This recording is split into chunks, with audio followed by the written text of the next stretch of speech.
Netcasts you love. From people you trust. This is Twit. Bandwidth for iOS today is provided by CacheFly at CACHEFLY.com. How your iPhone can help you sleep better. And calculate better. And a way to send a message to anyone, as nasty a message as you want, and never suffer the consequences. Good morning. It's time for iOS Today.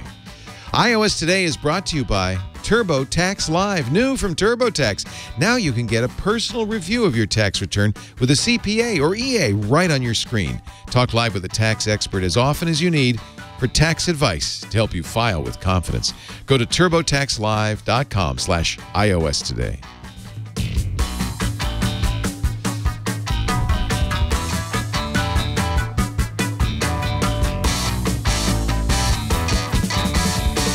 Good morning. Good morning. You know why I said that? Well, besides the fact that it is morning for us, it's probably not morning for people listening to this show because I know most people listen in the middle of the night. But I just read in the Wall Street Journal today that 1 in 3 phones in India is crashing because all of a sudden it's all the rage in India to send big, large good morning images to each other. And they had an interview with a guy who sends 50 a day to all his friends, and they say things like, "Good morning, it's a wonderful day to be alive." And Google has actually had to put out an app, or add a feature to an app that they already had called Files Go, that specifically looks at good morning messages. The internet is filling up because Indians are sending millions of good morning texts. So, good morning. Good morning. Good morning. So should we send the good morning texts later in the day? Is that safe? Yeah, right. Okay. I don't know. I just think it's so cute. Part of the thing, I don't know if this is true, but the Wall Street Journal says the internet is new to many Indians. And so as a result, they're discovering new ways of using it. Right. They're like your mom when she first comes on the Exactly. internet. Not just like your mom, but everyone's mom. But everybody's mom gets, they download that email app that has the dancing chickens and things, and they send you, It's like me sending animojis, which I can't because I have... Have you stopped? I have the Pixel 2 for 6 weeks. You're not allowed to use an iPhone for 6 weeks? Jerry did lend me his iPhone for research purposes. Because we're doing sleep apps, and he... yes. So, yeah, we're going to help you Another sleep. reason to say good morning. Yes. If you are listening to this in the middle of the night or watching in the middle of the night, turn us off. Go to sleep. Bad. Listen in the morning. Yeah, this is actually a great subject because it's this is a thing that the Western world has all of a sudden gotten very excited about. That we're always looking for new ways to be more healthy, right? In the Living our best lives. In the West, we've decided that a good night's sleep is, the #1 thing for being healthy. It saves lives. It's and on and on and on. And so, as a result, there's quite a cottage industry. Well, I don't think they're in a cottage anymore. Creating apps to track your sleep. It's true. Some with better, some with less success. Yeah, we've gone through phases where like getting no sleep was the cool thing. Like, I only slept an hour last night. That's when you were in college. Right. Yeah. Or no, even to be productive. Like, yes, I'm so productive. I work so much. I only sleep 4 hours. Yeah. It's the kind of thing somebody like Sheryl Sandberg would say. Oh, yes, I only sleep 4 hours. Tim Ferriss, I only sleep 4 hours. I don't need more than that. Right. And you then wonder, well, how groggy are they all day? How productive are they? Now we're realizing that sleeping more is better. So we're not going to public shame anyone for how much sleep you get today, because if you have any doubt that the people that work for you aren't devoted to this network, I will erase that today because nobody sleeps. Well, no, because they've given me their sleep data to show to all of you. Wow. We are going to listen to Jerry snoring. We're going to know how much Josh sleeps. I have a wife to tell me how much I snore. I don't. She actually tried to record it and play it back for me. Fortunately, that recording failed. Oh, well, I'll show you how she can. I'll show her how she can do it. Automatically. So you're watching, Lisa. Automatically. All right. So first of all, you don't necessarily need an app to collect your sleep data, to track your sleep. You can do it with the Apple Health app. Yeah. The problem with a lot of the solutions we're going to show you is you have to wear something. I don't really want to wear my Apple Watch to bed, although nowadays with the battery life being improved and the fact that it can charge quickly, you could wear it all night and charge it as you got ready in the morning, and that would work. But do you want to wear a watch to bed? No, I don't. That's why I couldn't try any of these watch things because I just couldn't wear the watch to sleep. Yeah. Now, Josh, who does it, he has the Series 1 and the Series 3. And so he keeps his Series 1 on the charger all day. And then when he goes to sleep, he puts his Series 3 on the charger. Oh, that's quite clever. App. Yeah. So, but you could charge it, like you said, while you're showering in the morning or while you're eating dinner at night. If you want 2 Apple Watches, this is the excuse. I can't imagine Josh is the only one with a Series 1 or 0 and a Series 3. No, I think it's not unusual. I have a leftover Series 1 myself. Yeah. So that's something that you could do. So he wears it to bed. And what app does he use? Just Apple Health? He uses an app called Auto Sleep. Auto Sleep. There's Josh. He sent us a recording again. Don't judge that he sleeps 11 hours and 41 minutes. Wow. We're impressed by that. Good work, Josh. Good work, Josh. We know you're productive. You slept from 11 p.m. to 11 a.m. But what now the green part is awakeness. So that doesn't count. And then the blue part is what? Restlessness. Restlessness. What you're looking for, there's numerous stages of sleep. There's light sleep, where you're you know that, where you're kind of slightly awake. There's REM sleep, which I always thought was the sleep you wanted. Rapid eye movement means you're dreaming. Turns out, no. What you want is deep sleep. That is and usually deep sleep is only an hour or 2 a night. That is the sleep that is actually, they think, cleaning your brain, literally cleaning out dead neurons or prions or something out of your brain. It's a scrubbing process, and you need to have this. But I guess you also need the light sleep and the REM sleep to get to the deep sleep. Now, where is the deep sleep indicated on this app? It's the dark blue in that that he ain't getting much, is he? No, not really. Not a whole lot. I don't see any deep sleep at all. Okay. Which, if you knew Josh, wouldn't surprise you. So the problem with doing it with the Apple Watch is, not problem, but here's what it's measuring. It's measuring movement. Right. And of course, if you're moving around, you're probably not in deep sleep. Deep sleep, you're really, not moving at all. And it also measures your heart rate. And the heart rate will tell you something as well. No, is this still Auto Sleep, or have we moved on to Pillow? Okay, because he also uses an app called Pillow. He's really desperate to get more sleep. It seems like you're getting enough, Josh, I'd be honest with you. Well, maybe he's in bed for long, but he's not actually doing sleep. That makes you feel like you're not getting a good night's sleep, right? Yeah. When you spend a lot of time awake, as I do. Well, see, the problem with many of with the Apple Watch, the Fitbit, all of these is there's a lot of data collection and not so many actionable insights. Right. Not so many, okay, so here's what I'm doing wrong. Right.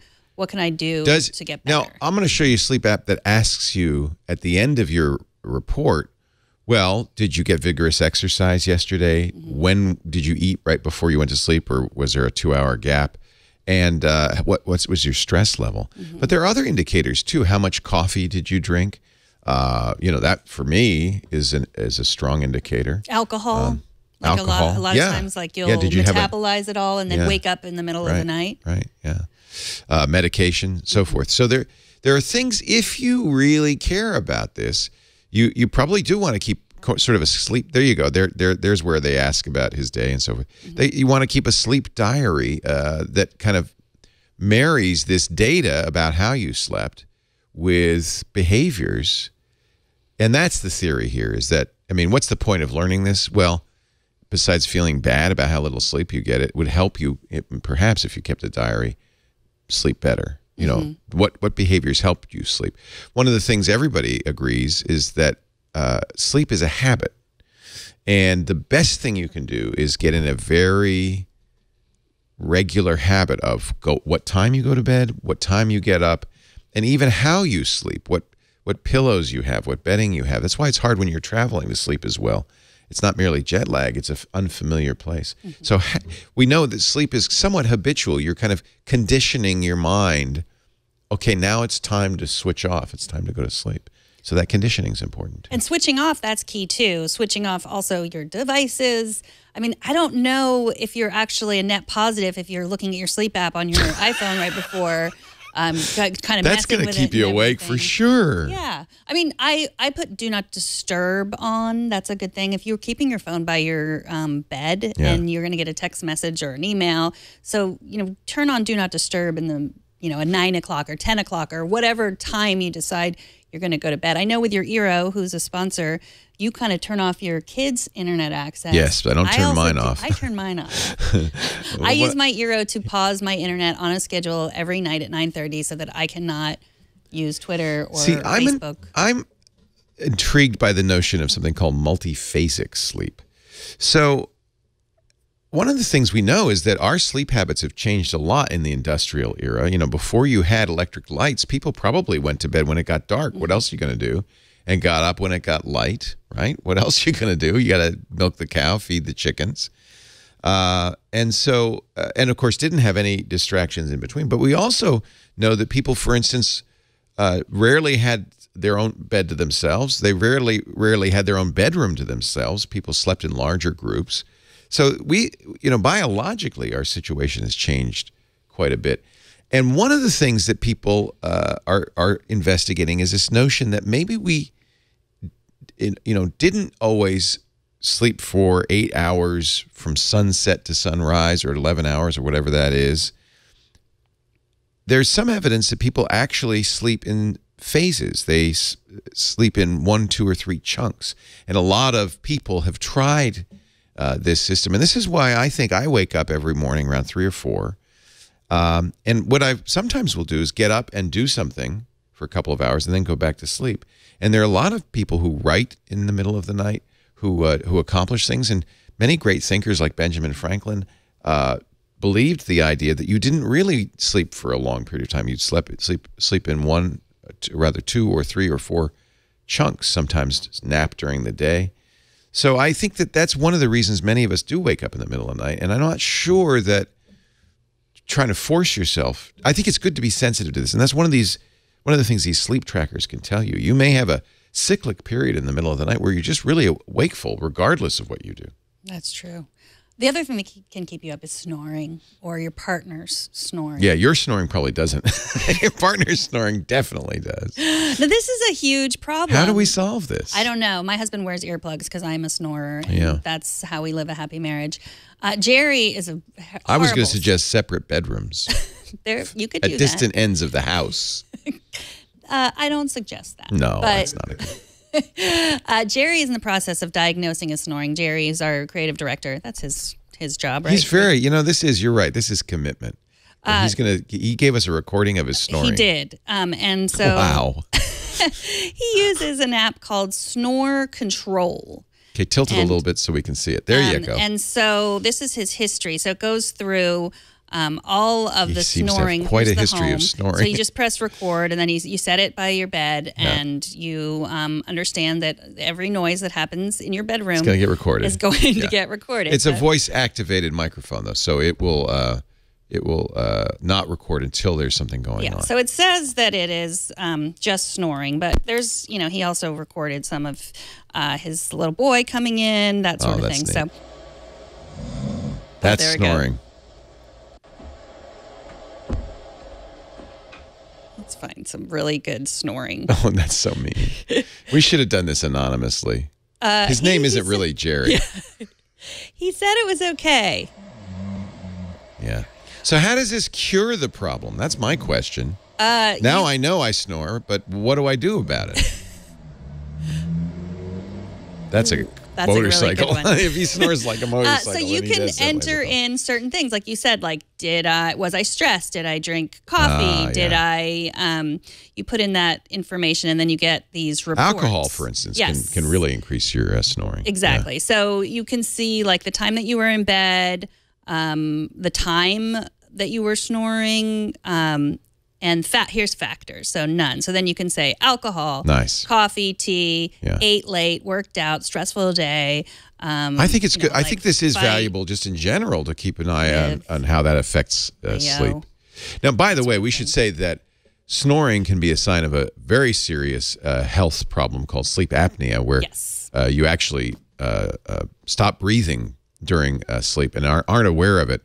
And if you do snore, and you absolutely should talk to your doctor about it, and make sure you don't have sleep apnea, because it not only will cause lack of sleep and tiredness, it actually can cause major health issues. In fact, they think, now I saw this, and I hope it's not untrue gossip, but they think that's actually what happened to Carrie Fisher, is that she had, because unfortunately sleep apnea is often not diagnosed in women, much more often diagnosed in men. And there's treatments for it, including CPAP machines and so forth, but that's something not to take too lightly. So probably a good idea, if you're feeling groggy, to do something like this, to kind of see, am I snoring? And that's often a sign. The real problem is people who don't sleep with partners, don't have somebody in bed with them, because they don't know that they're not breathing. Your partner will know. Yeah, the Fitbit Ionic, the newest Fitbit, is supposed to be able to be the first step to diagnosing sleep apnea. Valuable. I don't know how they do that. They have a different sensor that they say helps you collect that data, but I think that's yet to be proven too. So when you're done with all of your silly little sleep monitoring. Oh wait, but yeah, Jerry also showed me his Fitbit. Mine. Okay, so let's look at Jerry's Fitbit data again too. Like, so here Fitbit's great because it shows workouts as well. Right. So he has all this, and he has tons of data just about his sleep, so he can see how many hours. So he wears it all. He wears it to sleep. Yes. Yeah. And he can see the one time that he hit his goal, which is 8.2 hours a night, and then you can see he can see like the kind of sleep like we showed with Jerry. I'm surprised Jerry's not more cranky. And so he's a very genial fellow. If I were getting this little sleep, I'd be cranky. 7 hours 22 minutes. No, actually, that's not bad. That's not. I think that's good. That's a good. He has a small. Again, child. It's not the length of sleep. Yeah, children are not good for sleep. Yeah. It's also how much deep sleep you get. Right. Right. So he only had 1 hour and 3 minutes. He has 4 hours of light sleep. Right. And so he has this schedule, and these sleep stages. This is what Fitbit is promising, that you can actually use this data to do something. And I'm not exactly sure what that is. Obviously, like an encephalogram or whatever that is that you can, where you go to. I think it's called a snuffleupagram. It's something like that, right? Encephalogram. I don't know. Help me out here. Snuffleupagus. Hey Siri. Hey Google. Whatever that thing is, you go to the encephalogram. Encephalogram. Yeah. Snuffleupagus-agram. If you go there, it's going to have more accurate data. But the Fitbit is your heart rate and your movement, and together it's going to give you some sort of semblance of what your sleep. It's really challenging because there it is. Encephalogram. When you get a a lot of times what they want to do is bring you to the hospital and monitor your sleep all night. And of course, you're not going to sleep well with sensors all over you in the hospital. Mm-hmm. So sometimes they keep you there for days and weeks and maybe even a month trying to get a normal sleep, get you used to it. That doesn't sound like much fun, not to mention the cost. So I understand why you might be looking for something like this. Yeah. So, okay, I'm done. Did Josh show us his sleep habits too? Josh did. Yeah, that was what we saw in the app earlier. Okay. I didn't hear any snoring though. No, he doesn't record. He didn't record any of his all you'd hear is bird sounds. Yeah. Well, it's amazing that he's able to sleep as long as he is, because he does have 2 birds. Yeah, and so they tweet. That's an app called. This is an app called Pillow. What does Pillow do? Sort of the same thing, but he didn't find its results to be accurate. Like it said it was accuracy is a big issue. I question accuracy a lot on these. Yeah, I've worn especially a lot if you're not of wearing something, if it's not on your watch. One of our sponsors, we should mention Motive, makes a ring that's a little easier, and this does much of the same thing. It's motion tracking. It doesn't do heart rate, but I don't think it does heart rate. But one of the things about a ring is it's a little easier to wear than a wristband or a wristwatch. I like that. Can I show you mine now? Yes, now show me your fancy beauty rest sleep tracker. Yeah, so when Philippe Kahn, who is a legend in Silicon Valley, he's a guy who created Turbo Pascal, and he's just been around for a long time. And in fact, invented the camera phone and still makes money off every camera phone made. He also invented motion tracking.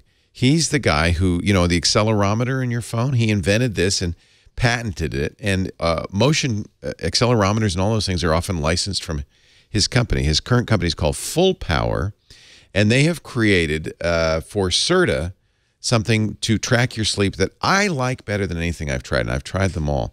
The Serta, it's called Sleep Tracker, and they've registered the trademark, so must be the sleep tracker. It's $99, which I really like, and it's good for 2 people. So you get 2 kind of foam rubber sensors that you put between your mattress and box spring. And it works with any mattress. They ask you what mattress so that they can adjust it depending on the kind of mattress.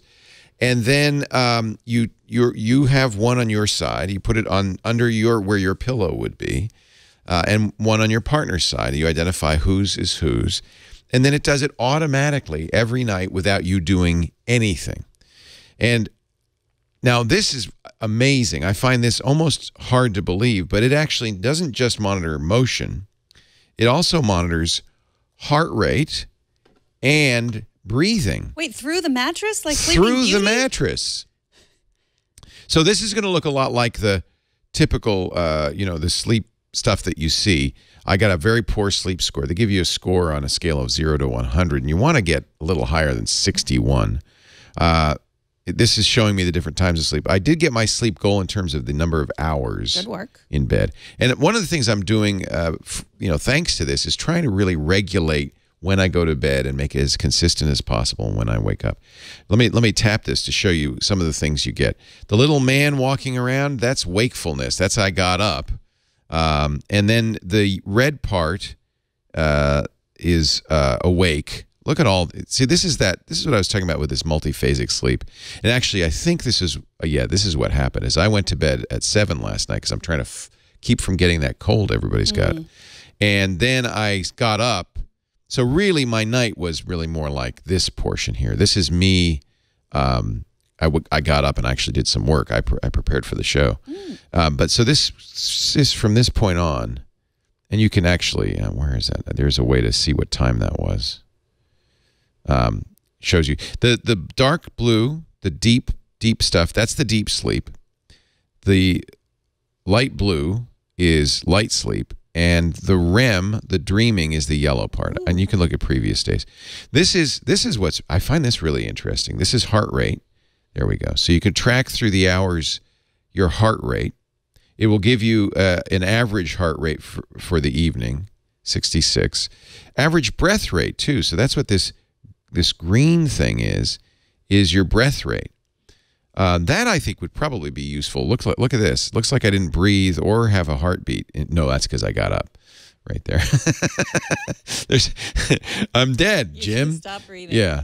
So and your sleep score also kind of combines all of this into a single number. But you might want to read more about how much deep sleep, how much light sleep, how much REM sleep.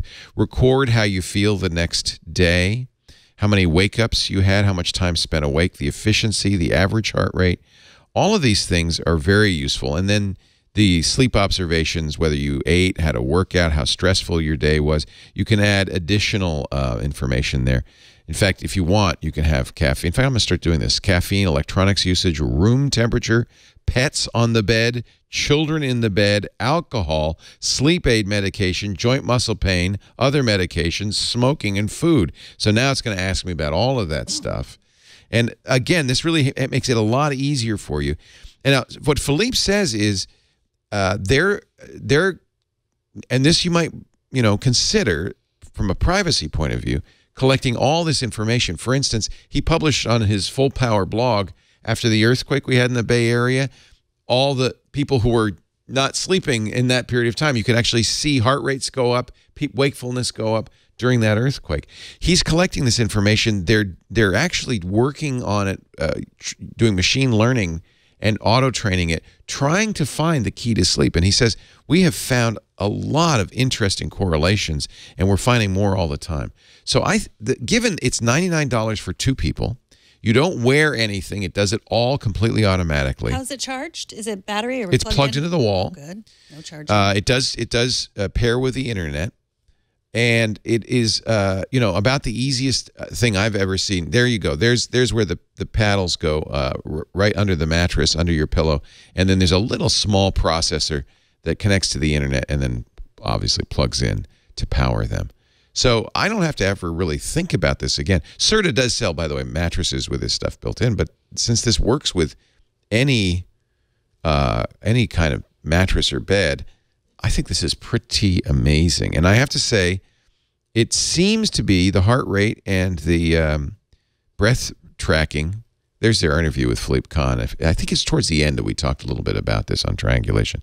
But given that it matches what I was getting from Apple Watch and other devices in terms of heart rate, resting heart rate, but this is the only one I know of that tracks all of these things all throughout the evening. I think it's kind of an amazing application.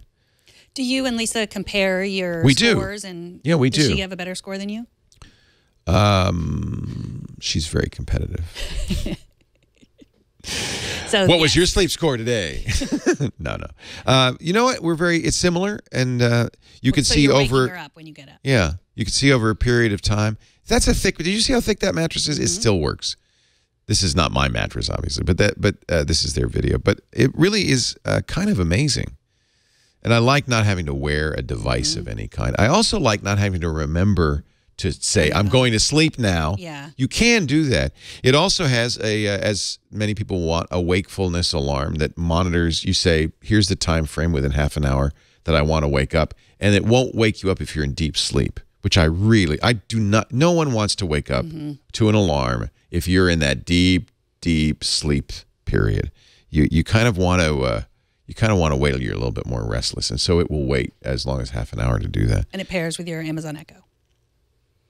Yeah, they say that. Oh, yeah, because that's right. You can. I haven't done this yet, but you can say, Echo, how did I sleep last night? And we'll give you a summary of this. Oh. And so the alarm comes through the Echo, or is there an The alarm comes through your iPhone or iPad, whatever you have this, or if you have an Android device, through your Android device. Whatever you have the sleep tracker app on, it's Android and iOS. I think this. I'm now become a big advocate for this, and Philippe was very, I think, compelling, and he said that the data we're getting from all these people using this is making it better and better. For instance, people similar to you wake up an average of 1 time per night, so you get a coach. Oh. Last night you woke up 8 times with corresponding sleep efficiency of 60%. Waking up more than twice a night will start to noticeably impact your efficiency. Do whatever is practical to minimize nighttime disturbances. Will it tell you what those things are? It does. It makes some suggestions, but doesn't know. But here's an article from HuffPo on this subject. I think what's happening with this. Let me go back. Don't read the news about me. I don't want to read the news. The bed. That will wake you up for sure. Drop zone. Sleep is a healthy time of respite for your heart. Researchers have found that both blood pressure and heart rate can drop by as much 20% during a good night's sleep. So there's all these additional insights. You get a sleep coach. You get a sleep analysis report. I feel like this is kind of a breakthrough. I'm very excited. You can get white noise from it. And they have a lot of choices, not just white noise. Let's say, does it help you sleep if you have a campfire in the background? Jungle. I would like to sleep in the jungle. You want to sleep in the jungle? You get not only jungle, but jungle evening. That's when you get the crickets and cicadas. Yeah. What do you like better? Ocean surf? So this will also play, and you can, of course, have it play through your speakers if you want. You want to be in a rowboat? Some people sleep better in a rowboat. Okay, so you've won me over. I know this thing is. I can go on and on and on. It is really a complete solution. Record sleep automatically. I have it set for 8 a.m. So sometime between 7:30 and 8 a.m. depending on how deeply I'm sleeping, it will wake me up. Even when your smart bed is set to auto record, you may initiate a sleep recording manually. And if you do it manually, you'll have to end manually. So I'm just, this is free. They do have a premium advanced that's $30 a year. Is that where you get the sleep coach? Or is everything it looks like you get mostly everything. Okay, you get an extended daily customized analysis. And you get, so the way this works, you have a rolling 12 months of storage, which I think is, who cares, more than a year. But if you want, you can get unlimited. So I'm not paying for it. I don't think you need to. Maybe, at some point they'll add some feet. But you get all the stuff I showed, you get for free.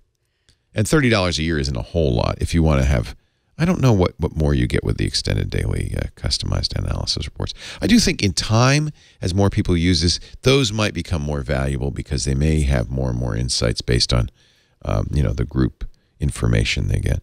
Okay, so I don't know. Do you lay in bed and watch TV or like look? No at your TV phone? in the bedroom. Big rule in the house, and I think that's a very good rule. I think so too. But you have your iPad. Sometimes you're looking at your iPad or your I iPhone. have my iPhone. I do keep it on a wireless charger next to me. Does it think you're sleeping then? Like if I'm laying in bed scrolling through No, it Twitter, knows you're wakeful because you're moving heart around. rate and my movement. Okay. Yeah. So I think it's very accurate. I mean, based on what I've seen, I've only had it for about a week, but based on what I've seen, I think it's extremely accurate. I'm really impressed. Now, I want one. yeah, I mean, I feel nothing like at else to say. $99 and the fact that it works for 2 people and you don't have to wear anything or remember to set it seems to me to be, if you're interested in sleep tracking, seems to me to be the most useful. I would bet at some point they will, through machine learning alone, have a better idea of, how people sleep and maybe even diagnosis for health issues associated with sleeping. Yeah, like you said, I mean, if maybe we're supposed to wake up at 4 a.m. and accomplish I'm something. very intrigued. I've gone back and forth on this one. I don't want to force myself to wake up. But on the other hand, if I'm awake, and I often am between 3 and 4 in the morning, maybe that's a sign that my body says, okay, yeah, you can go do something. It's a great time to write. It's a great time to think, to meditate, to do, because the house is quiet, nobody's up. You really have that time to yourself. Just don't tell your wife about multiphasic sleep and you'll be in good shape. You mentioned meditation. That's a good way to help sleep too. It is. It's very good. We've recommended Kevin Rose's Oak meditation Love app that several app. times. Yeah. There's a meditation app called Here's Oak, so you can have a reminder to meditate at a certain time, and you can also use this for just breathing. There's deep, calm breathing, box breathing, and awake breathing. This is good for the morning. Don't do the awake breathing at night. I really like this. This is. Have you been totally using great. it? Yeah. Great. I have. Nice. And Kevin then will be there's, thrilled. Yeah, there's another one that I like. I've used Headspace. We love Headspace. Calm.com. There's one called Timeless, and they have like a really simple Apple Watch app that I really like, and not just because it still works, even though my phone is no longer paired to. I mean, my watch is no longer paired to my phone, but this Timeless. Yeah, what are app, you doing about that? I'm surviving. But this is just Boy. a little timer that you can set. Really super easy. Nobody's prying my phone out of my hand.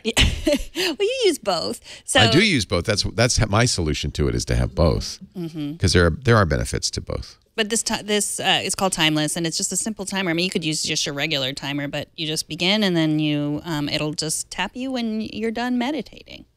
It's not guided meditation. Guided meditations. I love the guide, and that's Headspace does that, and Oak does that too, where you're in a little village on the edge of the water. So maybe next time you wake up in the People are middle coming of the to you, night, you asking should for do your money. taxes. I do, so I took over my mom's taxes because she was paying somebody a lot of money, and her taxes are fairly simple. Yeah, I bet they are. And of course, I haven't done my own taxes in a while because ours are not simple, and we have a business, and it's a LLC, so all the business goes through my tax return and Lisa's tax. Now that we're married, Lisa's tax return. So we have professionals handling that. But for years, I used TurboTax. Do you use TurboTax? I love TurboTax. I have used TurboTax. I should go back because I do feel like mine's pretty simple too. Like I used to use somebody when I was freelancing, but now I have this regular job. Even if it's not that simple, if you have a Schedule C, TurboTax does it. It does it efficiently. It does it easily. It really takes a lot of the burden out of tax time. Can you believe we're coming up on tax time again? As you get to the end of January, your W-2s start arriving, all your statements, time to start collating them. With TurboTax Live, this is what I use for my mom. I love this. You could file online with confidence. They even will give you a personal review of your tax return with a CPA or an enrolled agent, an EA. This is something new right on your screen. You can connect to a tax expert via one-way video as often as you need for answers and advice on your taxes. You can even have an expert review your return before you file. So if you have any qualms at all, you can get an expert to say, this has gotten better and better over the years. I've been using TurboTax forever. And now, I mean, there's just really no reason not to do it. It's all backed up with a 100% accuracy guarantee. Another reason I really like to use it. In fact, I don't know why you wouldn't frankly use it. It's so easy. TurboTaxLive.com/iOS today. File with complete confidence. And it is so fast. I do my mom's taxes literally in about half an hour. And now I'll have the confidence I can go and I can ask an EA or a CPA. All right, did I do it right? Connect with a TurboTax Live expert today at TurboTaxLive.com/iOS today. This is something new. I love it. She looks just like my tax person. Maybe I should. It is your tax person. Did you not know this? She's doing this now. TurboTaxLive.com/iOS today. And I just have to say, more than thank you, TurboTax, for supporting the show, because I'm very grateful for that. But thank you for, it must be decades. I can't remember when I started using TurboTax. It was such a revelation because I used to do my taxes by hand. And I'd always make mistakes. Or you put in a spreadsheet, or I used to download fillable PDF forms and stuff. TurboTax, it's so much easier, so much better. TurboTaxLive.com/iOS today. Can't believe tax time's coming. It is coming. Guess what else is coming before tax time? By the way, can I just say one more thing about TurboTax? All the new rules are in there. Oh, that's another thing. In fact, even if you're going to somebody, do you have the confidence that person has read the new tax code? 8,000 pages? TurboTax has, and it's all in there. And that is another nice peace of mind. There's a lot of new rules. A lot of new rules. Sorry, go ahead. Big news. The HomePod is coming. know. Friday, we can order it. We can order it. But it's just a Siri speaker. But the stereo feature and the multi-room play feature, not yet. Not enabled yet. This is very upsetting. Coming later this year. Okay, so you can order Friday, 1/26, which also happens to be my mom's birthday. Oh, it's a little pricey for a birthday present. How much do you love your mom? 300. What is 367? 360? I don't know. Yeah. It's expensive. It is pricey. And it's really not that big a speaker, which makes me wonder how we do have a mock-up. Oh, yes, you. There's the. It makes me wonder how good could that sound. I do love my mom very much. You know, I should get that black Apple decal from my iMac Pro and put it on there. That would make it much more realistic. But that one that Burke drew it looks so real. No, I have one. He saves them. But my parents are, and as do I, already have Sonos, Echoes. I don't have a Sonos. Google Home Max. But yeah, I have a really good Bluetooth speaker that I just got. Like I don't know. Umpteen Bluetooth speakers. But none of those will allow me to say like, hey Siri. You know who should get this? If you're a big Apple Music listener. Yeah, and I am a big Apple Music listener, but I've also trained myself to pair my phone to the to the Echo. But to be able to say to Siri, "Hey, turn on Beats 1," or play the soundtrack to this, or play that, just play my anything. gym playlist, play the my song, go to bed playlist. Yeah, play that song that was popular in 1942. Anything. So yeah, I mean, and I don't even know. I guess 367. If it doesn't sound great, it's not worth it. If it sounds wonderful and in the future we'll be able to pair to other speakers and do all the things that it promised in their big speech about it, then yeah, maybe it would be worth it. I don't know. I mean, I do. It is interesting because every month when I get that $14.99 bill for my family Apple Music plan, I think, gosh, I don't need this. Like Amazon Prime plays almost all the music that we need. But then my kids say, but all my playlists, I need all my playlists. Yeah, they get you. And so I continue paying for it. And then this also will have me continue paying for it. You know? Well, you know what Apple says? HomePod is a magical new music experience from Apple. They would say that. Magical. It's magical. Mostly magical because it disappeared for a long time, and it's now back. I am skeptical as well. Now, the people who've heard it said it sounded really, really good. In fact, Apple had it next to a Sonos. I think was it a Play 5 or a Play 1? I don't know if it was the big Sonos, but the people who heard it said, "Oh no, it sounds better than the Sonos." I'll tell you what I would recommend if I were you. We're gonna buy it. We have to. So I'll probably buy two, because I want to test this. One of the things it does that could be revolutionary is they say it adjusts its sound to the room. But not yet. that feature isn't here yet. I don't At all? I don't Or think just the that's stereo coming later. stuff? Oh, what do you mean? What's the difference between stereo and Well, if you only have room? one, it's still supposed to adjust its sound to the room. Oh. You know, maybe we'll see. We'll buy it. We'll review it. We can order Friday. I will order 2 Friday, just so we'll have a couple when the time comes that we can see. If you have 2 when this feature is enabled sometime, and they didn't even say like next month. They said in this year when it's enabled. Then you can. They will automatically stereo pair. You won't even have to do anything. It'll just do it. But we'll see. I will order 2, and we'll have them. What is it? February 6th? Is that when they? February 9th. 9th? It's available. So we will have our review, shortly after the February 9th. And we'll give you an idea of whether it's worth. It's a lot of money. So this news came out this morning when I was preparing the show. There were a lot of rumors, like things that people have found in the firmware, and like things that it might be able to do, like have different scenes, so you could turn off the Hey Siri if you're having a party or something like that. Like this easy way. Yeah, you don't want people to.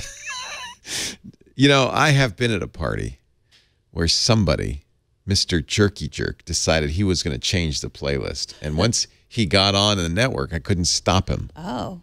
According to the Home app assets, users with a HomePod will be able to create scenes. This is a rumor that disables Siri temporarily. It'll probably be very useful for parties. Yeah, That's Philippe. the party Esposito. scene. Don't let that Jerky Jerk, who shall remain nameless. He kept changing the music. Do you remember that? It's driving me crazy. I wasn't invited to that. You were party. at that party. Was that our house? Remember we had it catered and we had barbecue and all that stuff? Oh. Huh. Yeah. Yeah, it wasn't anyone. Was it my kid? No, it wasn't anybody it wasn't an employee. Okay, got it. Or at least if he were, he wouldn't be when any. No, it wasn't that bad. But it is a little bit of a problem if you get somebody who says my musical taste is superior. Yes. And I would like to play my music. Well, we often have had lots of kids over where they're all screaming. At I the think they echo. like that. I mean, that's okay. Kids, man, it used to drive me crazy when Abby was Annabella's age. She couldn't listen to a whole song. She listened to about a minute and then change it. A minute and change it. Yeah. Does Annabella do that? Yeah.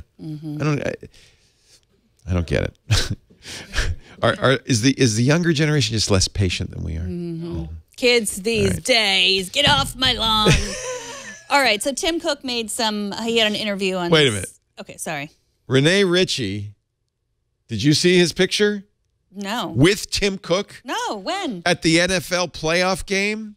No. In the box? I did not see We will that. be talking to Rene later today on Mac Break Weekly. I got to find out what the story was. He was hanging out with Tim Hanging with Tim I follow at the Renee. playoff game. I don't see that. So wait a minute, that's basketball. There's Rene Ritchie. There it is. Oh, there he is. Oh, it was basket. No, that looks like the football game, wasn't it? Watching the game. He's wearing a snowsuit, so it must have been Philadelphia. It could have been New England. I don't know. Interesting. Can you believe that? Tim could look happier. I don't if I was. Well, Tim had to probably pose for a lot of pictures. Yeah. He's probably thinking, can I just go home? I'm more of an Auburn fan, to be honest. Isn't that amazing? That is amazing. Yeah. And then that was now- a hockey game?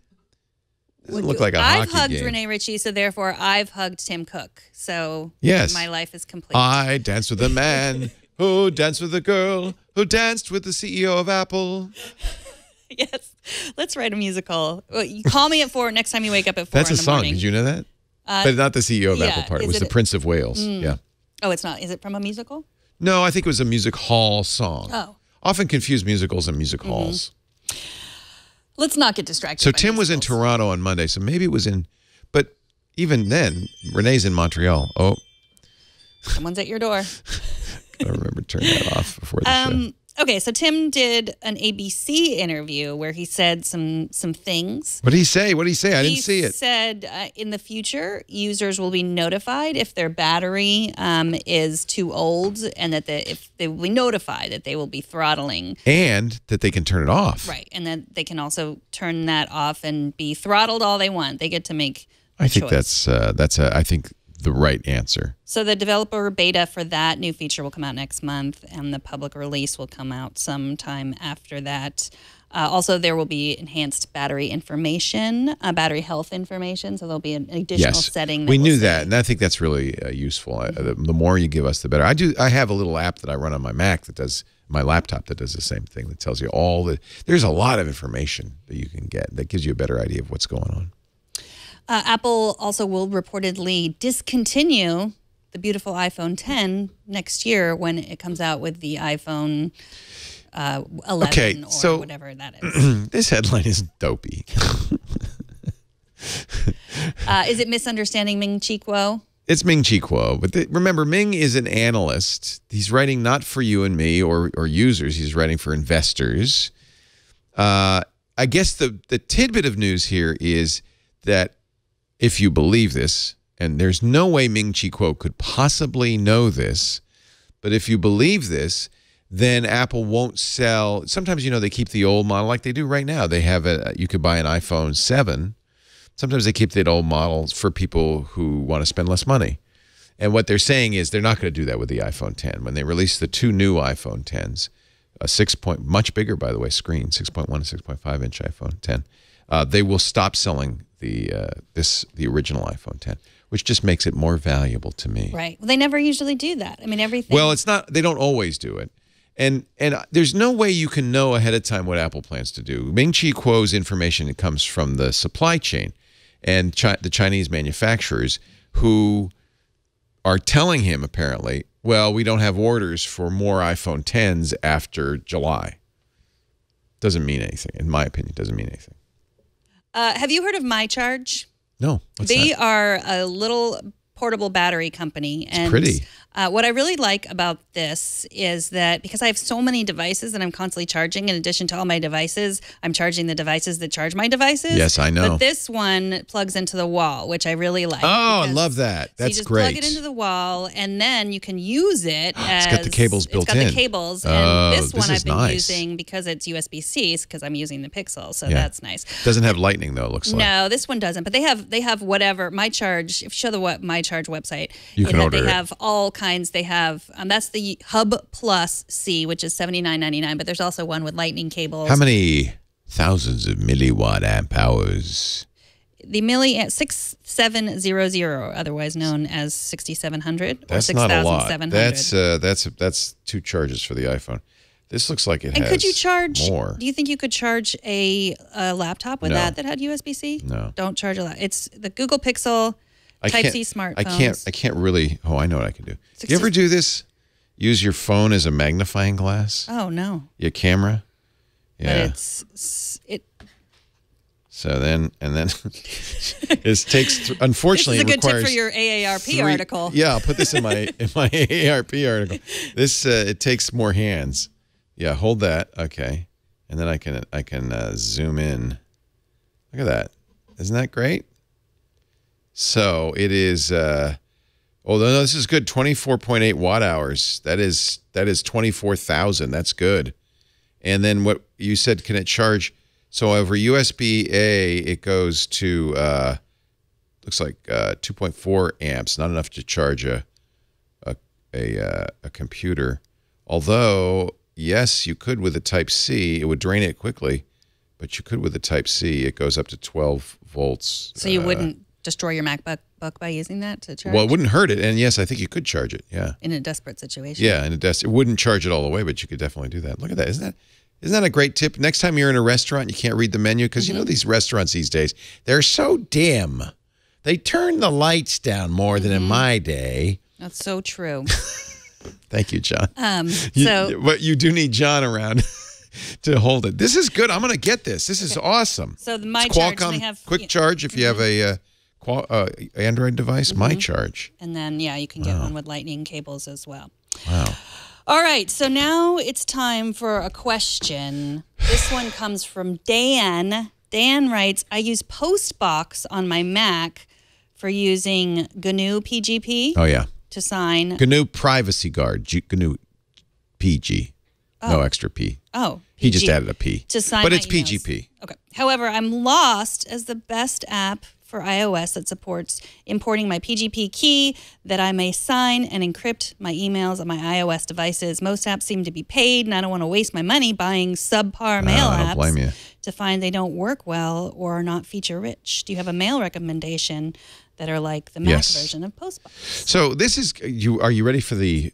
Now, let me ask you, do you want the short, medium, or full answer? I want the full answer. Okay. Don't hide anything from me, Leo. So email was never designed for security.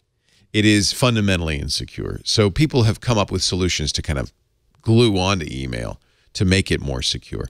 Truthfully, nowadays, I think if you want a secure conversation with somebody, you'd be better off using a secure messaging app. Use Signal. But the problem with that is you have to get the other person to use Signal. That's easier, however, than getting them to use an encryption system. There are two ways you can protect your email, and everybody does have email, but you still have to, if you're going to have a private conversation with somebody, arrange ahead of time for them and have your key and vice versa. So there are two ways to do this. You can do it with an age-old system called PGP, which is short for Pretty Good Privacy. And nowadays I recommend, and obviously he uses, an open-source version of this called GNU Privacy Guard. It's available on Macintosh. It's available on Windows, available everywhere. And it will scramble and encrypts your stuff using strong encryption, which means no one along the way can read it. You know, the way email's set up, it's like sending a postcard. Everybody, not only can your email host read it, but everybody along the way can read it. We're trying to fix that. Google with Gmail. Gmail will communicate with itself in an encrypted way.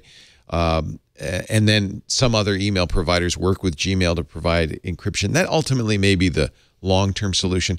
But there's another issue with email, which is it can be intercepted and changed along the way, right? So there's two things we'd like to be able to do with email to improve it. One is to sign email, to prove it came from you and hasn't been changed since you mailed it. That's actually, to me, the primary use of PGP. The second would be, once you and I have decided we want to have a private conversation, we can exchange public keys, and then we can encrypt messages to each other that only we can read. The good news about GPG or PGP is that the encryption is strong. It is very, very, very strong. And if you use a nice long key, there's no chance anybody could read it, even one of those three-letter governmental agencies. It really is private. The bad news is it's very hard for an average person to do. Very famously, when Edward Snowden contacted Glenn Greenwald, says, I have some leaks, I have some NSA documents I want to give you, but before we communicate, you need to set up PGP. Glenn never could figure it out. They couldn't do it. So this is one of those things that's pretty geeky. There are two ways to do this, though, I mentioned. One is PGP. The other is with something that we are familiar with in the web, which is certificates. And sometimes this is called S-MIME. You can go to a company that makes certificates for the web. I use DigiCert. There are lots of them. There are even some free ones. In fact, if you Google free email certificates, you can find them. And generate a certificate. It's the same idea, public key crypto. Yep. It will allow you to both sign emails and for the recipient to verify that it's signed, and to encrypt, and for the recipient to encrypt back to you. But instead of exchanging PGP keys, you exchange certificates. We're kind of used to this. Certificates are how secure web browsing works. And the good news is Apple Mail supports certificates. So if you decide to go the certificate route, which is, I think, a little bit more elegant and a little bit less puzzling to your end users, you can get a certificate. The way you do it is you email it to yourself into Apple Mail. You open it in Apple Mail, add the certificate to your iPad or iPhone, and for some reason, there's a little bug still in it. When you enable the certificate, it sometimes doesn't take. Sometimes you have to restart your device. But with effort, eventually, you can make sure that all the email you're sending. Don't show my email yet because I want to. Yeah, there you go. There's how to do it. All the email that you're sending is, this is benign, is signed, and the signature. If the recipient is using a certificate-aware email program. The signature will also be easy for them. The way you'll know is as you're looking at my Apple Mail is there's a little padlock. That open padlock means it's signed. So everything I sent out from my Apple Mail is signed. That's actually good to know. If you get an email from me, for instance, and you're using a SMIME or Secure Certificate Enabled email program, which is almost every one of them, it will say that we verified this is from Leo Laporte via his email address and unchanged. So I like this. This is the certificate system. It's transparent. It's easy to use. And this is what Apple Mail supports and most mailing programs support. Old school PGP, I use PGP as well. In fact, you can see when I send out email, I always include my PGP key so that people can find it and send me encrypted mail if they want to. The way these PGP works is you generate two keys, a public key and a private key. The private key you keep to yourself. You don't let anybody have. In fact, you should encrypt it with a passphrase so that if somebody did get it, they still wouldn't be able to use it, because that's what proves you are you. Only you have that private key. But then you also get a public key, which you can share publicly, as I do, and anybody can get it. And if they get your public key, they can encrypt something to you, send it to you, and only you can read it. Similarly, they can use your public key to verify that you sent the mail and that it's unmodified. So it works similarly to this SMIME certificate system. Unfortunately, PGP is not supported, as you know, by Apple Mail. You use a solution on the desktop. There are a lot of solutions on the desktop that support PGP. One I like a lot on iOS, in fact, I would say it's maybe my favorite email client in general. It's available on Mac and iOS. It's called Canary. $5, not too expensive. And it is out of Switzerland. They don't send your key to their servers. They will generate, and this is a big boon for people because a lot of people can't figure out the whole system of generating keys and so forth. So they'll do that all for you if you want, but they will also use your key. Let me show you Canary in here. I'm going to... So Canary's $5 once, no subscription. No subscription, nothing like that. Let me just show you what it looks like. It's a perfectly good email program. It has the kinds of things modern email programs have. Swipe left to archive, swipe all the way to delete. You can add it to-dos and so forth, and you can defer it. It does grouping. It does all. It's a modern good email program. In fact, it has some additional inbox features like a smart inbox and so forth. That's very good. But it also has, and I have to say, I really like this. It has the ability to support PGP fully. So I'm going to show you how it works. One of the other things I like is once you configure this for one device, iPhone, iPad, Macintosh, it stores your configuration to iCloud if you want. You don't have to, but you can. And then setting up a new device is easy. I set this up on my iPhone, but I've never set it up on my iPad, but all I had to do was say sync with my iCloud, and the entire setup, all the logins to my email provider and everything were there. It doesn't, as it shouldn't, automatically set up PGP, though. You want to keep your keys private, as I said. So you'll be going to the advanced section and encryption. Here's the 3 encryption methods. Auto, for users who want greater security without managing keys manually. It'll generate a key. It'll keep track of it. It keeps, this is very important, your private key is kept on device. They do not send it to their server. There are some secure email systems that have your private key. Bad idea. Bad idea. Again, your private key you want to keep totally to yourself. That is the keys to the kingdom. Only you should have your private key. So I use manual because I have pre-existing keys that I've generated with a PGP tool. And you can also choose to encrypt by default. If you have the recipient's public key in your keychain, it will automatically encrypt to them. Sign by default, and that's what you really always want. That means every mail I send will be signed by my public private key. And then you add your own keys. Now, I don't have any keys on here, so let me show you. It has a built-in key manager, and anybody who's used PGP will understand this. You can either take the key file and transfer it via iTunes with it when you're syncing. It shows up in the iTunes interface, and you can sync to it.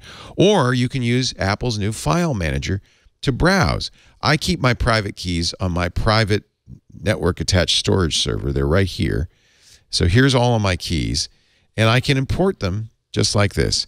And now all the keys to all the people that I have sent mail to that I know their keys are in here.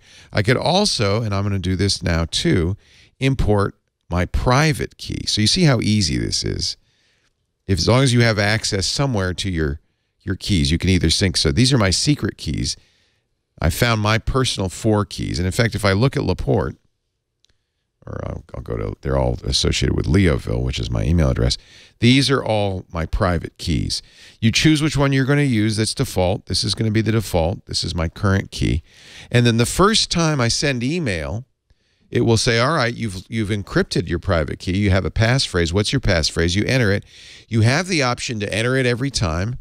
That's totally secure. Or what I did was I put it in the iOS keychain, so I don't have to enter it ever again. That's more convenient, perhaps less secure. But now when I create an email in this program, it'll automatically sign it. Now, I'm going to send this. It says missing keys because it doesn't know who I'm going to send it to. I should think of who I have a key for. I have Brian Kagan's key. See, now encryption is enabled. Brian and I exchange encrypted email all the time. So the encryption is enabled. So when I send this message, this is encrypted, no one, even the NSA, will be able to read the message. They will be able to read, you should always know this, the to, the from, and the subject line. But the rest of it will be an unintelligible blob. It's fully encrypted to them. Even if I'm not sending to somebody whose key I know, it will automatically sign it. Let's send it to you, Megan, at twit.tv. It doesn't know your key, but it will automatically sign it. The only problem with signing PGP style is unless the person has installed PGP and has a PGP smart email program like Canary, it'll look like I've attached strange files. I get that a lot, but I know it's you. All of my emails, they have these weird files attached. And sometimes people say, well, I couldn't open that file you sent me. And I said, and you have to say, don't worry about it. It's not important. It's just my email signature. And that's a pain. There is inline signing you can do, which then puts a big long blob. You've seen that also at the end of the. I haven't seen a way to do that in Canary. It looks like it only does it by attachment. But I'll send this to you. This is signed. If you had, which you don't, an email program like Canary. Oh, see, now this is the first time I've used it. It says enter passphrase. So to enter the passphrase to unlock it, I can either save it so I'll always know it, or just remember it for 15 minutes. Or not at all. So, you know, it depends on how secure you want to make it. So that's the answer to the question. In short, this is the short answer. Canary, it's a very nice email program. Really works well. It's only $5. And the best thing is iOS works with iPad and iPhone. You see I have an iPad version. There's an iPhone version. And there's a Mac desktop version that you buy separately that's also very good. So if you really are determined to use PGP, this is a good choice. For most people, my recommendation would be to use Apple Mail. You're probably already doing that. And buy or get a free S-MIME, that's what they call it, S/MIME, or secure multi I can't remember what it stands, email, multimedia attachment or something. Megan. Stands for Megan. S-MIME. Get a certificate. They're usually good for a year. You renew them. I pay for mine. Because if you pay for it, then it has more additional verification than it really is you. And use that. The certificate doesn't look as weird to people who aren't in the know. And almost everybody runs an email program that's certificate aware. So for most of your recipients, it'll say, yeah, this came from Leo, for sure. And I think that that's a really good thing to do. Email is fundamentally insecure. As you probably know, you can spoof anybody. I can send email to you from Megan, from the president, from anybody, and it will look to your email program like it came from that person. Unless you have this strong signing capability, there's no other way to verify it. So that you asked for the full answer. That's the full answer. Yeah. Signal or some secure messaging program is probably easier for everybody involved. But if you PGP is the long-standing good way to do it, but it's complicated and it can be baffling for not only you, but your recipient. S-MIME is a good intermediate that works just as well, is just as secure, and doesn't confuse as many people. And Apple Mail supports S-MIME. We have another question. This one was sent to us via video from Harry, and I encourage you to send your questions via video. We love to see your faces. We love to hear your voices. Harry sent this in a Twitter direct message. You can email it to me. You can post it up on Twitter, post it up on YouTube.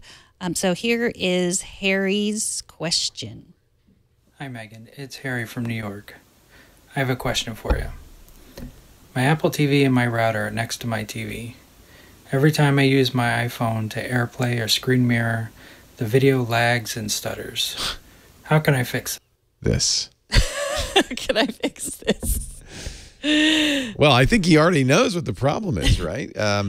It's interesting. I wonder if this is a similar problem to one many of us have that was going on with Google's devices, the Google Home devices and Chromecast, where when they went to sleep, which they do automatically, they would wake up and they go, and then spew huge amounts of data into the network, bringing the internet down. And if this was happening to me, and I talked to Alex Lindsay, both of us, we didn't know why our internet was going out every once in a while for a few seconds, just going out. And we couldn't figure out why. So when I learned about that, I went around and I plugged all the Google Chromecast and Google Home stuff, and it fixed it. Google pushed out a fix for it a couple of days ago that they say will keep this from happening. But I suspect something similar is happening. Remember that the network is kind of this holistic thing, and if there's a lot of traffic, upstream traffic, for instance, it's very easy to saturate your upstream, right? Most people have a much faster download than upload, right? You might have 15 megabits download and 1.5 megabits upload, 1/10 of that. And the problem is, if you fill up that 1.5 megabits, the download will slow down because the way downloads work is it's expecting an acknowledgement to be sent back up to it. So it comes in and said, did you get that? And then your system says, yeah, I got that. Did you get that? Yeah, I got that. Well, if your system's busy doing traffic in other directions, it may not be able to send that acknowledgement out in a timely fashion, and that will slow everything down. I'm not sure what the fix is. It probably isn't moving it away from it because they're all on the same Wi-Fi network. It probably would happen even if your devices weren't next to each other, but it might be worth a try moving it away and see if that fixes it. If you unplug it and see if it affects your Netflix, if this happens, and it doesn't happen, then, well, now you've really narrowed it down. This is definitely, that's what I did with the Chromecasts, and that was definitely causing the problem. Then you have to hope that Apple fixes this by paying attention to how much traffic it's sending over the network. In theory, Netflix, I'm pretty sure, is what we call UDP traffic. It's not expecting an acknowledgement, but it still sounds like it's being impacted by traffic otherwise on the network. We don't have unlimited speed on our networks. Wi-Fi is even worse. So tell me the scenario again. What devices is he using? He says, my high-speed router is next to the TV and the Apple TV, but AirPlay on mirroring is always stuttering. So Scooter X had a good suggestion that Wi-Fi is better on the Apple TV than... This is not true. You hear this over and over again, and I don't... It's not true? I know Scooter said this before, and I've tried it, and I think this is older Apple TVs, maybe. I don't think that's the case. Okay. The old Apple TVs didn't have very fast Ethernet. That's not the problem. So AirPlay is a terrible way to, just do it anyway, right? Because you're using Wi-Fi to send a very big image to the screen. There's a lot of data going there. And it's not because your router's next to it. It's just congestion on the network. So I guess the question is, what's the use case? Because you can look at your photos through Apple TV, you can watch Netflix, you can watch YouTube. Is it like a document that you're trying to look at? AirPlay to the TV? I guess that's... Well, so what AirPlay is doing is effectively using the Wi-Fi to send whatever's on the screen or whatever is being played to the TV. Google, interestingly, did not use this technology when they created the Chromecast. They did a handoff technology because they have the same problem. If you cast directly from a laptop to the TV, it stutters, it's slow, it's not super fast. The way Chromecast does it is it says, I'll take it from here, and it's direct connected into your TV, and that generally works better. It really is a Wi-Fi issue. Getting a better... So the larger issue of troubleshooting Wi-Fi is this issue of collisions. Getting everything on different channels will help. So you can get a Wi-Fi analyzer. There are no iOS Wi-Fi analyzers, but on the Macintosh, there are a number of them, including Wi-Fi Explorer, I think is the name of it, that you can look at what bands are used, what channels are used. Wi-Fi generally has a choice of 3 different bands, depending on your router, 1 on 2.4 gigahertz and 2 on 5 gigahertz. Within each band, you have, they say 11 channels, but really there's effectively 3 channels. I think it's 1, 5, and 7. Because of the side channels. So you only get roughly 3 channels. So one way to do this would be to manually, and you can't always do this with every device, but to manually say, you use channel 5, you use channel 1, and you use channel 7 in order to kind of separate them a little bit better. This is black magic. This is what we do here, for instance, and we have a very good IT person.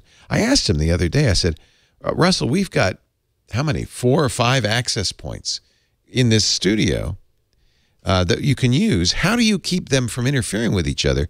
He manually tuned it to make each of them on different channels and different bands to separate them. That's one of the reasons we recommend mesh systems. Eero, our sponsor, or any number of mesh systems. They say that their secret sauce is they pay attention to what channels things are using, and they move stuff around. So if you were using an Eero and it saw, oh, he's trying to do AirPlay, it might move that conversation to an unoccupied channel to give it full access. It might even move it to a completely different frequency to give it full access. And that's the kind of thing you can sometimes do manually, but really the router needs to be smarter, I guess is the real answer, and do that. You're seeing those features built into more and more routers. A late model router probably, almost certainly if you have a good late model router, have some of those capabilities. So that's really the only answer. You could do it manually, maybe, or get a new router that is smart enough to do what we call QoS, of quality of service, smart enough to route stuff to make sure that everything gets the bandwidth that it needs. Because this is something I do all the time. I mean, we have Sonic and I have the Eero mesh system. Both of them are sponsors. And, you know, my kids constantly AirPlay videos and stuff from there because they just don't, they could look it up on YouTube, on the TV, but they don't want to. They, you know, want everything. And how does it work? Fine. Yeah. It works fine. And I think you can credit the Eero with that. Yeah, or the Sonic. I mean, I have good Sonic internet too. Well, you have fast internet. Certainly, the more internet you have, the better off you're going to be. But even then, even if you had infinite internet, congestion within your house is the big problem. And that's where a smart system like Eero really makes a big difference. Well, Harry, thank you for sending my question. It's a great question. We didn't really have a good answer. I know, but I'm going to follow up. Because you sent in a video, I'm going to follow up and see if we helped you. How would somebody do that? Would they tweet you? They could. Well, Harry tweeted me the question, and you're at Megan Morrone. And I said, "Would you mind sending a video?" And he sent it through Twitter DM. You know, if you don't mind putting it on YouTube or recording it, and sending it. You could actually send us the recording. We take that. Yeah. Yep. Megan at twit.tv. It's nice to see you, though. I like that better. Yeah. And now it's time for us to wear some hats. I love this part of the day. I do too. Oh, I have an excellent hat. Bert Let me see got yours. Me a new hat. That's the best hat I've ever seen. It's an R2-D2 bicycle helmet. This is BB-8. That's the best hat. Cut. Rewind. That's the best hat I've ever seen. That's straight out of Star Trek. Yes, straight out of Battlestar Galactica. It is R3PO. RC3. BB-8 from Star Wars, obviously. Okay, obviously. Really? Is it that obvious? That could be R2-D2. Yes. Burke bought this at a thrift store, so let's hope the person wearing it before didn't have lice. That's kind of funny. So I'm now imagining the scenario.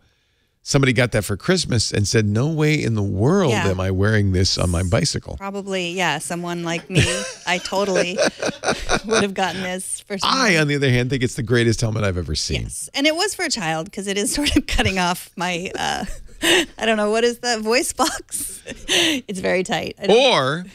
No, I won't say the option. The other option. Yeah, don't say Whoever it. was wearing it died in a horrific crash, and the helmet didn't save them. And then they're bereaved soulmates. The best. I'm not going to say this thing that's in the top of my brain, and then yet I'm going to say it anyway. That's just how my mind works. Where's your hat? Oh, who's the leader of Disney the club properties that conducts the train? Yeah, both Disney today. Yeah, well, that's pretty scary. Much any character. See, there's a BB-8 cigarette lighter. Is that really? So you're sure that's BB-8? I guess it is. Sure, it's orange. That's the sign. You've lost all your cred. I know you don't. I know you're not a real Star Wars fan. We all know it. I'm not. It's okay. I mean, I like it well enough. Did you like the last movie? I did. I liked it a lot better than other people, I think. Yeah, I leaned over to Lisa about halfway through and said, "This is horrible." I really liked it. I enjoyed all of the new characters, and I did enjoy that Rose and Finn and Rose were really cute. Yeah. That story was cute. Right. They either should have made it better or cut it out because it just really slowed the whole movie down. But they could have but I given did them more like the to do. characters, and then I mean, I'm confused about who's going to end up with who, and then my husband gets really frustrated with me because he says Star Wars is not a romantic universe, and I'm concerned with the wrong things in the stories. I think also there was misinformation in that movie, but we don't want to talk about that because we don't want to spoil it for people who. How can you call yourself a Star Wars fan if you haven't seen it yet? Right. I know. Right? Really? Well, now, this hat came to me from somebody who actually was a cast member. That's what they call them at Disneyland, and picked this up for me at the train station. I love it. Why do we wear these silly things? Because it's the app cap time. Oh, you look time. so good in that. I want you to wear that around for the rest of your life. I really will. Okay. Okay, so my favorite app of the week is called Send to Nowhere. It's by Sam Warnick, and it was really just an experiment. He was like, I want to create an app, and what's something that I've wanted to do? And Sam apparently wanted to send messages. He wanted to write things and send them to the void, send them to nowhere. So he made an app. What? Haven't you ever wanted to write something? Oh, like something like, I am so angry, I just have to write this letter, but you don't really want to send it? Right, yes. Like, so here's the app. It's an iPad or iPhone. Looks like that. You can also change the color if you want in settings to white. And then all I have to do Boy, that's is... feature-rich. Sometimes Leo says things that I wish he would not say. And then... You can send it. That's it. That's it. That's the entire... Oh, I like that. Sent nowhere. Anything else you want to say? Does he charge for this? Nope. Good. It's free. At least just a little tip, Sam, for the next edition. Maybe when you press it, you could like have a flame consume it, like just have it burn up. So, Star Wars is a romantic universe. Darn it! Send to nowhere. I feel like that's not satisfying. That I like, but I feel like it needs to do more. Like, I don't know. I think it should burst into flame. No, it's very simple. Simplicity is key.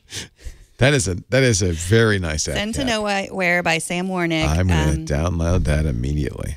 It's also very private. You and your PGP keys. I know. No encryption necessary. No encryption necessary. It just goes Wouldn't nowhere. it be funny, though, if actually Sam is an agent for the KGB and is collecting all of these? I knew you would say something like that. That And would be funny. I cannot promise that he isn't, but I read all about him, and his name sounds familiar. he explains how he did it, why he did it. He's got a primitive website, so he must be real. Must be real. Yeah. No one from the FBI or CIA would create. Only true geeks. Seriously, I'm actually not being facetious here. No. Only really serious hardcore geeks have websites that look like this. Mm-hmm. It's true. It's a Steve Gibson-esque. No frills. Yeah, no frills. HTML, it's pure, it's simple. No fancy fonts, no graphics, just the facts, ma'am. Mm-hmm. He's at Sam Warnick on Twitter if you want to find out. No, if he's it's great. I like it. Yeah.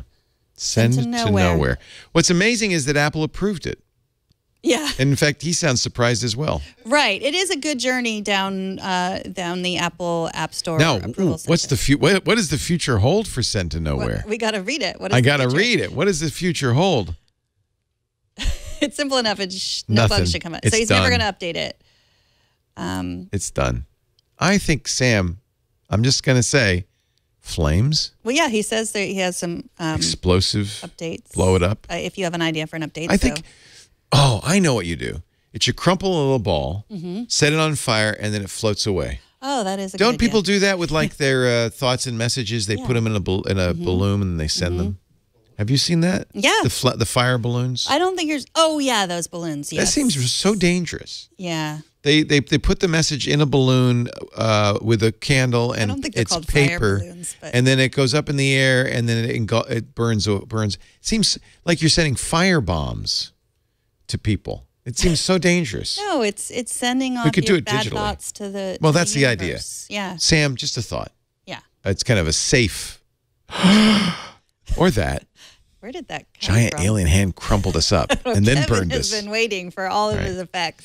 So this What do you is an app that just came out. You're gonna see the most. Oh, I foolishly started updating my iPad. Okay, you're gonna see. This is fresh. This is fresh. The folks at MyScript, we've talked about them before, that allow you to do text entry. It doesn't require an Apple Pencil and an iPad Pro. You can do this perfectly well. In fact, I'll prove it on an iPhone. They've created a sequel to their best-selling calculator, the MyScript calculator, called Calculator 2, that lets you write your calculations. Let me put on. Let me let it flip. 3 plus 3 equals. You write it. Oh, and if you want, you can take the thing that you wrote and start another thing.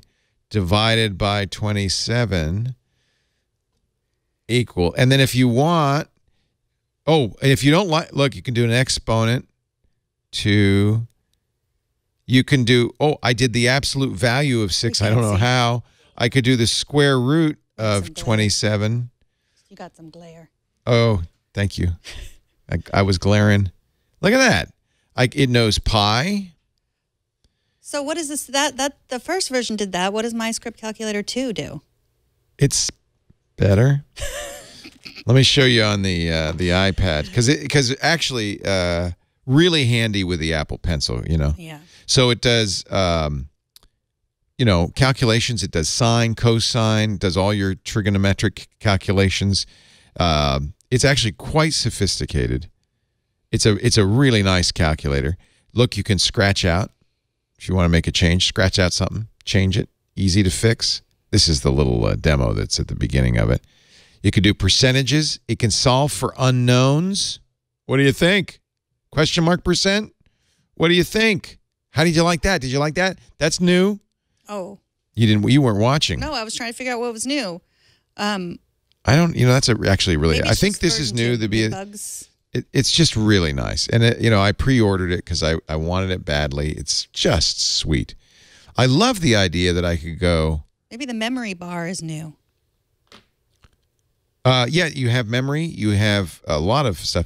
So I love it that I could do plus % equals 170 or whatever, and it would solve. Don't you love that? So if you want to know, this happens to me all the time, and this is a hard calculation.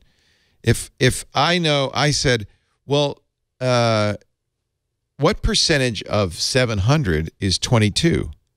I could do this, right? Oh, no, I couldn't do that. But anyway, you get the idea. How would I do that? 22 times 22 times % equals 100. That would say that 22 is 454% of 100, if you know what I'm saying. I do know what you're saying. I don't know what I'm saying, so I'm glad you know.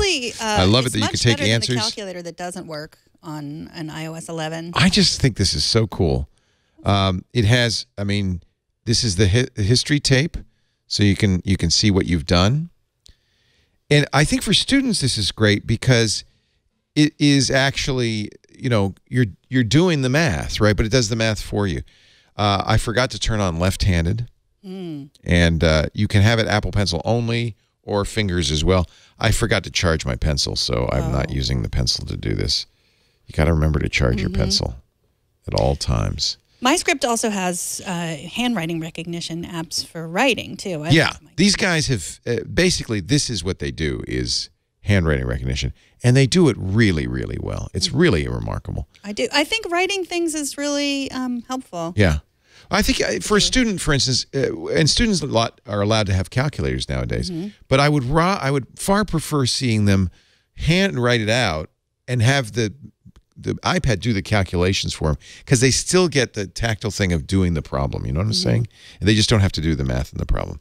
Very, very nice. I can't remember how much I paid because I pre-ordered it. But it just came last night. I was so excited. I really like the MyScript people. That's the first time. Is that the first time you pre-ordered an app? That's a new feature. It is. That's the other reason I did it. It was the day they announced pre-ordering. Apple announced pre-ordering.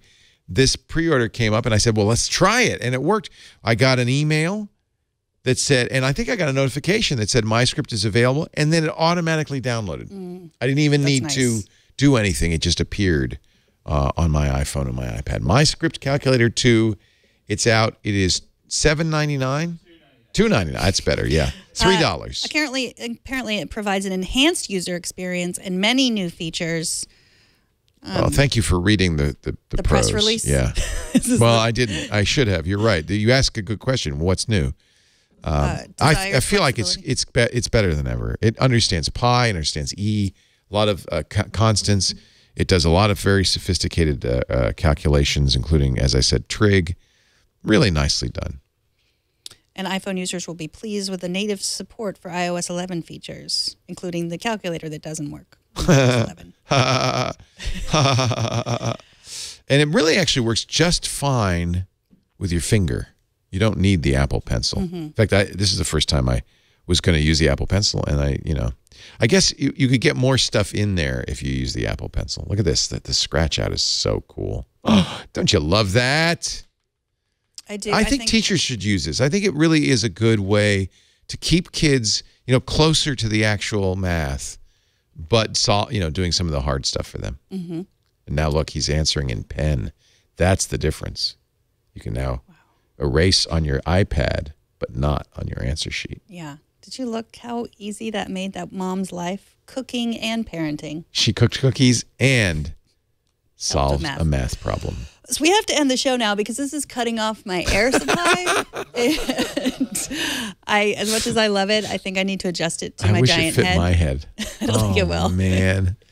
I love that. Why don't they make that for grown-ups? I would wear that all the time. I feel like someone made this by hand, too. Like they made it. So I don't know. Yeah. Maybe it's... Yeah. iOS Today records every Tuesday at 9-ish a.m. Pacific.